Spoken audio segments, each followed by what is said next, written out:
Welcome to Krishna cooking. ఇవాళ మీకు బెల్లపన్నం ఎట్లా చేసుకున్నాడో చూపిస్తా. బోనాలప్పుడు అమ్మవార్లకు పండగలకు నైవేద్యంగా ఏదైనా దావతుల బెల్లపాన్ని చేస్తారు. మరి అదే బెల్లపన్నాన్ని మనం ఇంట్లో 4 ఐటమ్స్తోనే చేసుకోవచ్చు. అదిరిపోయే టేస్ట్తో ఆహా అనుడే. ఇంకెందుకు లేటు, ఎట్లా చేసుకున్నాడో చూపిస్తా పాండ్రి. నేను ఒక చిన్న గిన్నెడు బియ్యం తీసుకున్నా. వాటిని 2 సార్లు శుభ్రంగా కడుక్కోవాలి. కడుక్కున్న తర్వాత గంట సేపు నానబెట్టుకోవాలి. గంట తర్వాత అన్నం వండుకునేలాగా సరి పోసుకోవద్దు. కొద్దిగా ఎక్కువనే నీళ్లు పోసుకోవాలి. కుక్కర్లో పెట్టుకుంటే 4-5 విజిల్స్ రావాలి.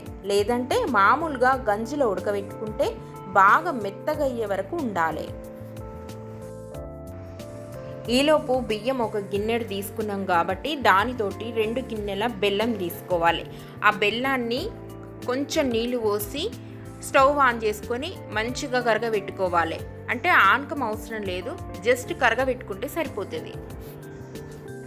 కుక్కర్లో ఉడకబెట్టుకున్న అన్నం మంచిగా మెత్తగా అయ్యింది. దీంట్లో కరగబెట్టుకున్న బెల్లం నీళ్లను వడగట్టుకోవాలి. ఇట్లా చేయడం వల్ల బెల్లంలో ఏమైనా ఇసుక ఉంటే పోతుంది. ఇప్పుడు మంచిగా కలుపుకొని 5 నిమిషాల తర్వాత ఒక చిన్న గ్లాసుడు పాలు పోసుకోవాలి. మంచిగా ఉండలు లేకుండా దగ్గర పడేదాకా కలుపుకుంటూనే ఉండాలి. కొంచెం దగ్గర పడ్డాక ఇలాచీ పొడి వేసుకోవాలి. ఇక దించే ముందు ఒక గిన్నెల 2 స్పూన్ల నెయ్యి వేసుకొని కరగనించి బాదం, జీడిపప్పు, కిస్మిస్ దోరగా వేయించుకొని బెల్లపన్నంలో వేసుకోవాలి. ఇక స్టవ్ ఆఫ్ చేసుకున్నాడే.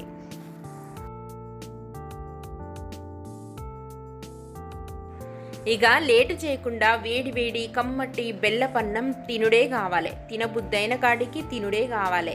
ఎటన పోతే కొద్దిగా దొరుకుతుంది. ఇప్పుడు ఇంట్లోనే చేసుకుంటాం కాబట్టి ఎంతన్నా తినచ్చు. ఇక మీరు కూడా నేను చెప్పినట్టు ట్రై చేయండి. మా ఛానల్ని సబ్స్క్రైబ్ చేసుకున్నాడు మర్చిపోకుండ్రి.